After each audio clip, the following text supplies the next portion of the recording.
अगर वृंदावन घूमने जा चुके हैं तो कृष्ण की नगरी की खूबसूरती से अच्छी तरह परिचित होंगे। कहते हैं जो एक बार यहाँ जाता है बस यही का होकर रह जाता है। जहाँ कृष्ण बसे हो उस जगह के वातावरण खूबसूरती का अंदाजा वही लगा सकता है जो वहाँ जा चुका हो। लेकिन आज हम आपको एक ऐसी जगह के बारे में बताने जा रहे हैं जहाँ भगवान श्री कृष्ण खिड़की से दर्शन देते हैं। हालांकि ये मंदिर वृंदावन में नहीं है। कर्नाटक के उडुपी शहर में कन्हैया का एक बेहद विलक्षण मंदिर है।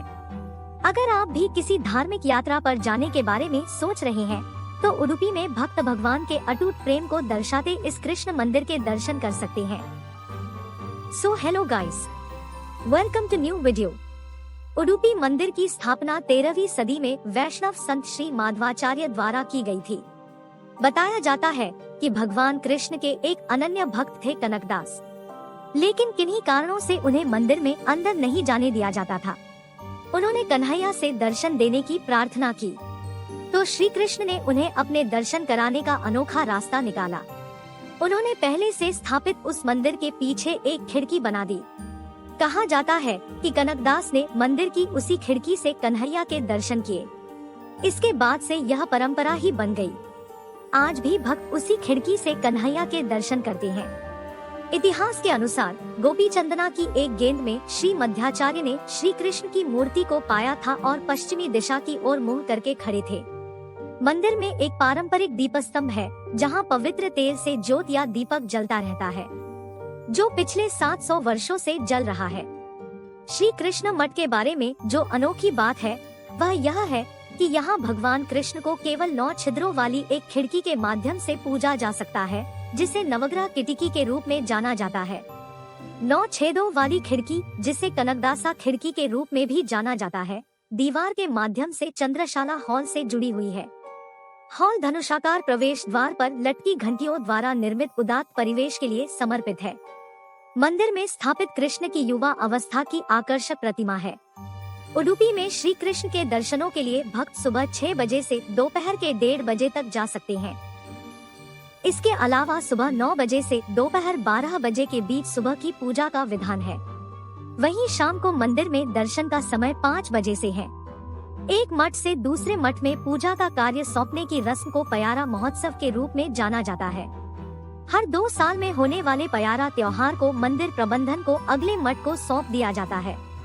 उडुपी मठ में जन्माष्टमी, राम नवमी, नरसिंह जयंती, वसंतोत्सव, अनंत चतुर्दशी और मेघ संक्रांति के त्योहार भव्य रूप से मनाए जाते हैं। यह व्यापक रूप से माना जाता है कि जो लोग उडुपी जाते हैं और नवग्रह किटिकी के माध्यम से भगवान का आशीर्वाद लेते हैं, वे अपने भौतिक और आध्यात्मिक जीवन में बहुत खुशी और संतोष प्राप्त कर सकते हैं। भगवान के आशीर्वाद से कोई भी मोक्ष के करीब जा सकता है। किसी को भी भगवान कृष्ण की मूर्ति के पास जाने की अनुमति नहीं है। इसलिए दर्शन के लिए उपर्युक्त 9 पवित्र खिड़की का उपयोग किया जाता है। हॉल के एक तरफ अपने ध्यान मुद्रा में भगवान हनुमान को बैठाया गया है। मुख्य गर्भगृह के दाईं ओर मंदिर के संस्थापक श्री माधवाचार्य की मूर्ति है और उत्तर में भगवान पांडुरंगा का मंदिर है। भगवान विष्णु का पंचधातु यानी 5 धातु वाला शंख, उनके गरुड़ पर चढ़ा हुआ शंख और डिस्कस मंदिर के पूर्वी भाग में स्थित है। यह श्री बालकृष्ण के गर्भगृह का रास्ता बनाता है। पूर्वी द्वार आमतौर पर बंद रहता है और केवल विजयादशमी को खुलता है। साथ ही मंदिर के दक्षिण द्वार पर मध्यापुष्करणी तालाब है, जहां कृष्ण के भक्त स्नान कर खुद को धन्य मानते हैं। इस क्षेत्र को मंदिरों की भूमि या परशुराम क्षेत्र भी कहा जाता है। यहाँ पर प्राचीन चंद्रमौलीश्वर और अनंतेश्वर मंदिर स्थित है। उडुपी भक्तों का खुली बाहों से स्वागत करता है। इस मंदिर के बारे में यह कहानी प्रचलित है कि श्रद्धालुओं को मंदिर के फर्श पर खाना परोसा जाता है। इसकी वजह भी चौंकाने वाली है। ऐसी मान्यता है कि श्रद्धालु खुद फर्श पर प्रसाद परोसने की मांग करते हैं।